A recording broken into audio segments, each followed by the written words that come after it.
최근 AI만을 주구장창 외쳤던 대통령을 포함한 여당 주요 인사들이 한국의 반도체가 얼마나 중요한가를 뒤늦게 깨닫고 있습니다.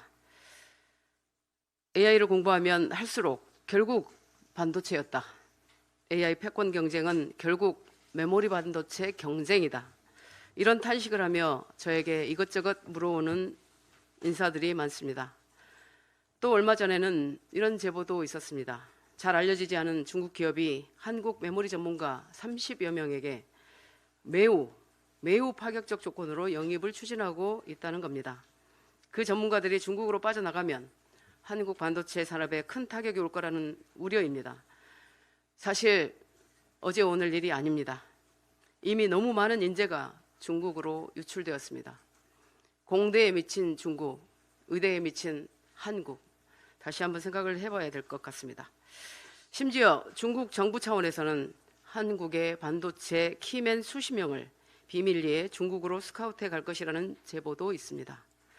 이미 예견되었던 이런 상황은 한국이 가진 메모리 반도체 기술 패권이 아직은 미완인 한미 간 관세 문제와 미중 패권 전쟁의 향방까지도 좌우할 수 있다는 방증이기도 합니다. 대통령과 행정부, 국회와 여야 정치권이 진영과 이념을 넘어 함께 지혜를 모아야 한다는 뜻입니다.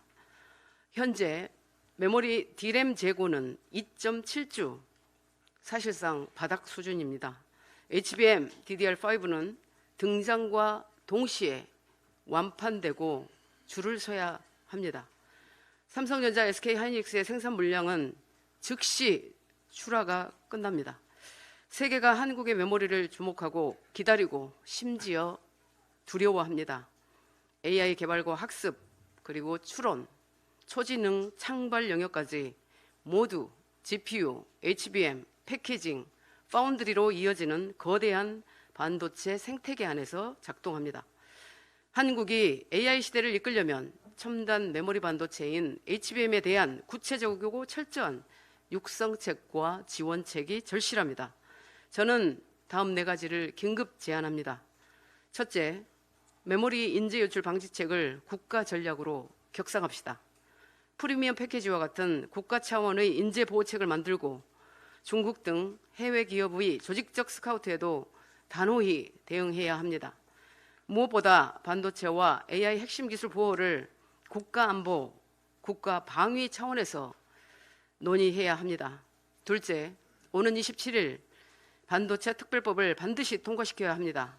이 법은 단순한 산업 지원책이 아니라 경제 안보, 기술 식민지 방지, 미래 전략을 사수하는 법안입니다. 정쟁이나 기타 사유로 입법을 지체할 시간이 없습니다. 셋째, 주 52시간 유연화도 즉시 결론 내야 합니다. 반도체와 AI는 시장 변화가 며칠 단위로 일어나는 초격동 산업입니다. 현행 52시간제로는 라인 증설, 공정 전환, 팹 신축 등 반도체 속도전에 제대로 대응할 수 없습니다. 안전과 건강을 전제로 특수공정과 특수 시기에 유연화합시다. 넷째, 금산 분리 등 핵심 규제를 시대에 맞게 조정해야 합니다. 금산 분리 완화는 지난달 오픈 AI 샘 올트먼을 만난 이재명 대통령이 직접 언급한 사안입니다. 일부 정부 인사의 저항이 있지만 과감히 추진해야 합니다. 금산 분리와 법인세 등 한국의 전통 규제는 첨단 산업 시대에 맞지도 않고 기업 경쟁력만 떨어뜨립니다. 세계적으로 벌어지는 치열한 기술 패권 경쟁, 한국은 이미 메모리 반도체라는 글로벌 초격차 선수를 보유하고 있습니다. 이 국가대표를 지키고 키우는 것이 가장 현명한 미래 전략입니다. 정부도 과학기술부총리를 신설했으면 과기부, 산자부, 중기부의 첨단산업 정책을 과학기술부총리가 총괄 조정하게 하고 반도체, AI 등 국가전략산업 지원을 일원화해야 합니다. 21대 국회에서도 강조하고 법안 발의까지 했던 내용입니다. 국가 간 반도체 패권 전쟁, 특히 인재 전쟁이 무섭게 진행되고 있습니다. 국가 존립의 문제입니다. 정치권과 언론의 깊은 관심과 협력을 부탁드립니다. 이상입니다.